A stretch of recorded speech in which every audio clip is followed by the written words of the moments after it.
జై గోమాత. గోమాతకి సంబంధించి మీరు మాట్లాడుతూ ఉంటే నిజంగా అబ్బా! ఇన్ని పాపాలు చేస్తున్నామే అసలు మనకి దీనికి ఏమన్నా నిష్కృతి ఉందా అసలు నిత్య జీవితంలో అనిపిస్తూ ఉంది మీరు మాట్లాడుతూ ఉంటే. అయితే మామూలుగా గోమాత గురువుగారు మామూలుగా మనకి కనిపించినా ఎక్కడన్నా పక్కకి తోలాలి అనుకున్నా, రోడ్డు మీద కూడా అప్పుడప్పుడు గోవులు కనిపిస్తూ ఉంటాయి మనకి. మనం వెళ్ళే క్రమంలో తోలే విధానం కానివ్వండి, పక్కకి తప్పించే విధానం చాలా విచిత్రంగా చేస్తూ ఉంటారు కొంతమంది. ఏకంగా కొట్టటం, దాన్ని గట్టిగా ఆ కొమ్ములు పట్టుకొని గట్టిగా ఊపేయాలనే ప్రయత్నం చేయటం, రకరకాలుగా. పిల్లలంటే తెలిసి తెలియక చేస్తారు. పెద్దలు కూడా ఇలాంటి పనులు చేసేవాళ్ళు, పాలివ్వలేదని కొట్టేవాళ్ళు మనం చూస్తూ ఉంటాం ఇలాంటివి. చెప్పడం కాస్త కష్టంగా ఉన్నా మనం చూసినప్పుడు చాలా బాధేస్తుంది. మరి వాళ్ళకి అసలు ఎలాంటి శిక్షలు ఉంటాయి? మరి గోమాత వాళ్ళని పరిరక్షిస్తుందా? వాళ్ళ పాపాలకు అసలు నిష్కృతి అనేది ఉంటుందా? దానికి సంబంధించి చెప్పండి. గోవుని నిందించడం అనేది మహాపాపం. గోవు మనకి వ్యవసాయానికి పనికొస్తుంది. అవును. అంటే ఎద్దు గోవు అన్నీ ఒకటే. అది మేల్ ఫీమేల్ తల్లి అయితే తండ్రి, దాన్ని అయితే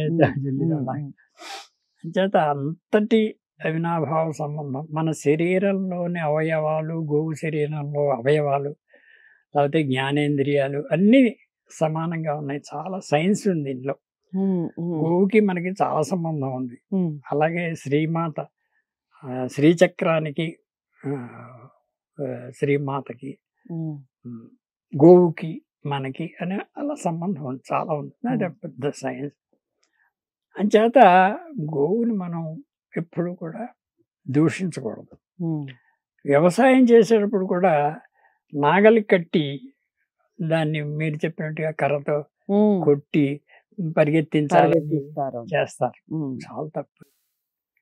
కర్రతో కొట్టడానికి వీలేదు. ఏం చేత మనకి ఆహారం పండించడం కోసం అది కష్టపడి మనకి పనిచేస్తుంది. దాని చేత పని చేయించుకోవాలి తప్ప దాన్ని కొట్టి హింస పెట్టి చేయకూడదు. దాని చేత కొంత తోక నిమిరి ఇలాగే చేస్తూ ఉంటారు. ఇలా టచ్ చేసి దాన్ని కొంచెం ఉత్సాహపరచాలి తప్ప కొట్టకూడదు. కర్రతో కొట్టడం మహాపాపం. చేత్తో కూడా కొట్టకూడదు. అసలు ఆవుకి ఎద్దుకి ఎప్పుడు మనం కుడివైపు నిలబడాలి. మన కుడి చేతి వైపు అవి ఉండాలి కానీ ఎడం చేతి వైపు ఉండకూడదు. అంతటి శక్తి దానికి. పవర్ఫుల్ ఒక ప్రాణిది. జంతువు అనకూడదు, ప్రాణి. అలాంటి ప్రాణిని మనం ఎంతో సుకుమారంగా చూసుకోవాలి. మన గోశాలలోకి వెళ్ళినప్పుడు కూడా అక్కడ ఉమ్ములు ఉచ్చలు పోయకూడదు. చెప్పులతో గోశాలకు వెళ్ళకూడదు. గోశాల అంటే ఒక దేవాలయం. అక్కడ చేసుకునే పూజలకి అపరిమితమైన శక్తి ఉంటుంది. ఇంట్లో చేసే పూజకి, గుళ్ళో చేసే పూజ కంటే గోశాలలో చేసే పూజ ఎంతో పూజ ఉంటుంది. గోశాల అంటే అలాంటిది, గోవు అంటే అలాంటిది. అంచేత దాన్ని ఏమాత్రం తోలనాడకూడదు. అది గోమూత్రం తాగాలి. యాక్చువల్గా నేను నాలాంటి వాళ్ళు చాలా మంది తాగుతున్నారు. ఇప్పుడు ఆ గోమూత్రాలు తాగడానికి కూడా అసహించుకోకూడదు. అది మహాపాపం.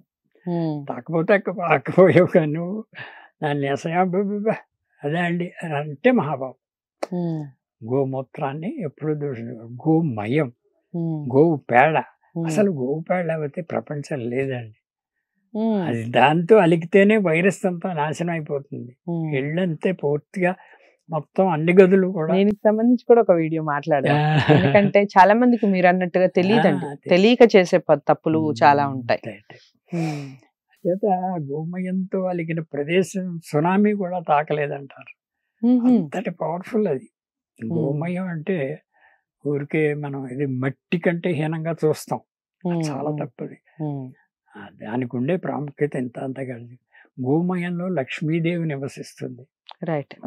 మామూలుకి కాదు. ఎలాగంటే గోవులో 33 కోట్ల మంది దేవతలు ఉన్నారని అంటాం, తెలుసు. అంచేత ఈ లక్ష్మీదేవి కూడా ఒక్కొక్కసారి వెళ్ళి గోవుని నీలో నాకు కొంచెం చోటు ఇమ్మని అడిగింది.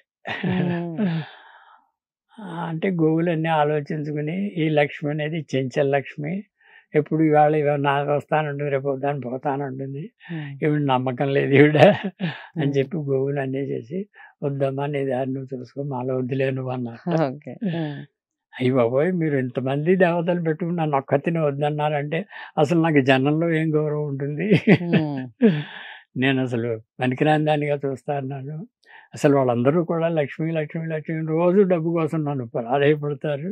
నువ్వు ఇవాళ నన్ను వద్దన్నావంటే నా జీవితం వ్యర్థం అంతేగా. అని చెప్పి కాళ్ళ వేళ్ళ పెడితే అప్పుడు గోవులన్నీ కలిసి ఒక మీటింగ్ పెట్టుకుని ఏం చేద్దాం అని ఆలోచించాడు. ఇంతలా బాధపడుతుంది ఆవిడ, ఏం చేయాలి అని అంటే అప్పుడు అన్నీ కలిసి ఒక డెసిషన్కి వచ్చి, అయితే అమ్మా నువ్వు మా గోమయంలో గోమూత్రంలో నువ్వు ఉండు, మా పృష్ఠభాగంలో నువ్వు ఉండు.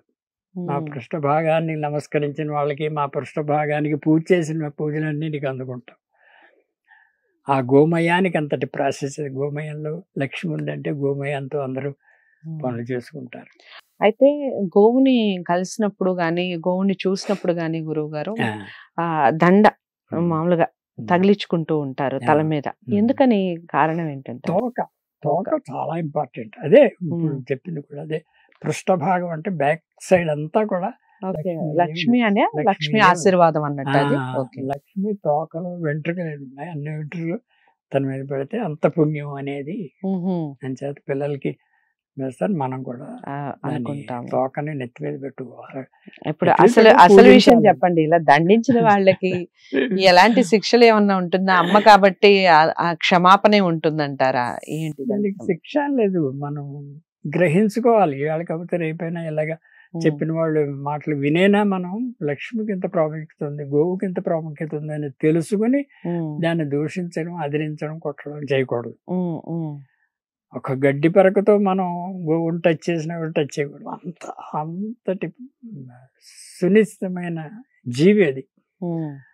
ఇలాంటి జీవిని మనం ప్రాణప్రదం ముక్కోటి దేవతలే దాన్ని పూజ చేస్తుంటే, శ్రీకృష్ణ భగవానుడు 14 లోకాల పైన ఉన్నది గోలోకం. ఆ 14 లోకాల గోలోకంలో కృష్ణుడు గోవులు తప్ప ఏముండవు. సో కృష్ణుని యొక్క ఆరాధ్య దేవత గోవు. మరి ఇంకా ప్రపంచాన్ని సృష్టించిన కృష్ణుడికే ఆరాధ్య దేవత అయితే మనం ఇంకా దాన్ని దూషిస్తున్నాం. కృష్ణుడికి ఆరాధ్య దైవం, ఈశ్వరుడికి వాహనం, ఎన్ని 33 కోట్ల దేవతలు ఆశ్రయిస్తారు. అసలు వాళ్ళందరికీ ఆహారాన్ని పెట్టేది గోవు. అగ్నిహోత్రాలు, హోమాలు ఇవన్నీ మనం చేస్తున్నామంటే దానికి కావలసిన నెయ్యి, ఆవు నెయ్యి. నెయ్యి అంటే ఏదో నెయ్యి పట్టుకొచ్చి పోస్తే ఒప్పుకోదు. ఆవు నెయ్యితో అభిషేకం చేయాలి, ఆవు పాలతో అభిషేకం చేయాలి. ఆవు పాలతో పాయసం పెడితేనే వాళ్ళు స్వీకరిస్తారు, ఏదో పాలతో పెడితే స్వీకరించరు. అంచేత ఆవు పాలకి, గోమయానికి, గోమూత్రానికి, పెరుగుకి, నెయ్యికి ఇవన్నీ 5 కలిసి పంచామృతాలు, పంచగవ్యాలు అన్నారు. మనం మామూలుగా పంచామృతాలు వాడుతుంటాం, ఇది పంచగవ్యాలు. ఈ 5 కలిసి మనం సేవించాలి. ఆ 5 కలిసి సేవిస్తే తప్ప అసలు యజ్ఞం చేయడానికి అర్హత లేదు ఋత్విక్కులకి. ఆ పూజ చేసే బ్రాహ్మణులకి ఈ పంచగవ్యాన్ని స్వీకరించి యజ్ఞం మొదలెట్టాలి. లేకపోతే ఇంకేం తీసుకున్నా ఉపయోగం లేదు, ఆ యజ్ఞమే ఫలించదు. యజ్ఞో వై విష్ణు, యజ్ఞం అంటేనే విష్ణుమూర్తి స్వరూపం. అంచేత అలాంటి యజ్ఞం చేయాలంటే ఇలా గోమూత్రం అనేది సేవించాలి. అంచేత దాన్ని ఏమాత్రం చులకనగా చేయకూడదు. దాన్ని మనం స్వీకరించడం మన అదృష్టం. మనం దాన్ని అలవాటు చేసుకునేనా మనం స్వీకరిస్తే చాలా మంచిది ఆరోగ్యానికి. ఆరోగ్యానికి సంబంధించి ఖచ్చితంగా మళ్ళీ మాట్లాడే ప్రయత్నం చేద్దాం. గురుగారు చాలా అంటే చాలా చక్కగా గోవుకి సంబంధించిన విషయాలు చెప్తూ ఉంటారు. మనందరం పాటించే ప్రయత్నం చేద్దాం. ముందు పాటించాలి, పాటించిన తర్వాత దాని ఫలితం గురించి ఆలోచించాలి. ముందు పాటించకుండా విమర్శించే రీతిలో ఉంటే అసలు ఎప్పుడూ అలాగే ఉంటాం కదా, మనలో మార్పే రాకపోతే.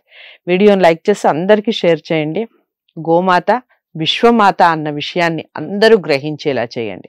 తదుపరి వీడియోలో అది ఎలా మనకి వైద్యంగా ఉపయోగపడుతుంది, రోగాన్ని విముక్తి చేసే విధంగా ఈ విధంగా ఉపయోగపడుతుంది, గోవు యొక్క విషయాలు మనం నిత్య జీవితంలో ఏవి ఆహారంగా తీసుకుంటున్నాం, దానివల్ల వచ్చే ప్రాధాన్యత, దానివల్ల వచ్చే లాభాలు ఏ విధంగా ఉంటాయో నెక్స్ట్ వీడియోలో తెలుసుకుందాం. నమస్తే.